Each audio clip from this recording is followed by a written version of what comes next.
Hi, I'm Tammy Lynn Guns, the Respect Doctor. And what I'd like to talk about is the concept of forgiveness.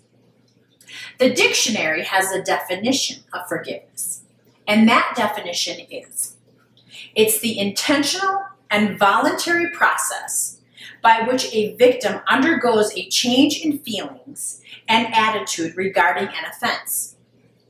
Lets go of negative emotions such as vengefulness with an increased ability to wish the offender well. Well, to be completely honest with you, I've struggled with forgiveness pretty much my whole entire life. But I think the reason I struggled with forgiveness is I didn't really understand it. Oh, sure, it was easy for me to forgive those small infractions. Oh, don't worry about it, not a problem. I mean, we're always forgiving people, right, for small things. But what about when you were hurt in a really big way? I've been hurt throughout my life, as we all have, but I've had a couple of really big ones. I was in a 16-year marriage when my former spouse betrayed me and literally walked out the door. The other big infraction I had was I had a grandfather that was actually murdered in cold blood. So how then do you go about forgiving some of these really big things that happen in our lives? Well, I was listening to a podcast by Esther Hicks, and she really helped me understand forgiveness. Because what Esther said is she said forgiveness is never about saying what the other person did was all right. She said forgiveness is never excusing what happened. But forgiveness is accepting the person where they are.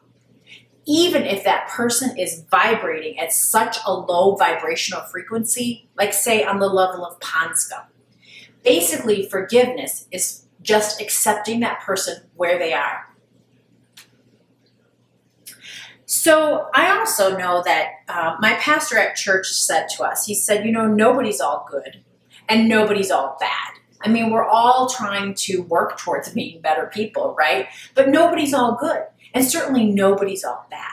But one of the things about forgiveness, and the reason why they say is it really helps you, is let's say somebody betrays you once. But what happens is you start to relive that betrayal again and again. And you keep thinking about it, and you keep thinking, how could they have done that? But why did they do it? And so what happens is you're really harming yourself. And the more you think about this, you're actually going through suffering. They betrayed you once, but you may keep yourself suffering, say, 100 times. And the more that you start thinking about these things, the more that you may start to think about hatred, the more you may start to think about anger. And these are lower vibrational frequencies. And then what happens is then we can start to get into the lower vibrational frequencies. And we certainly don't want that for ourselves. Here's a point also that really helped me drive home the concept of forgiveness, kind of what Esther Hicks was saying by you accept the person where they are.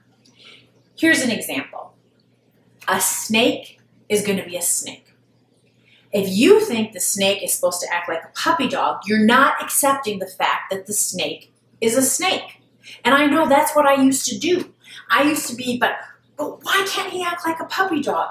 And why would he do it this way? Or why would she do it that way? So I kept looking at the snake, not accepting that the snake was a snake. I kept wanting the snake to be a puppy dog. Well, that's completely wasted energy, and it kept me trapped. Here's another thing. You don't have to like the snake, and you don't ever have to invite that snake over for dinner. What you want to do is accept that the snake is a snake, and they're always going to act like a snake.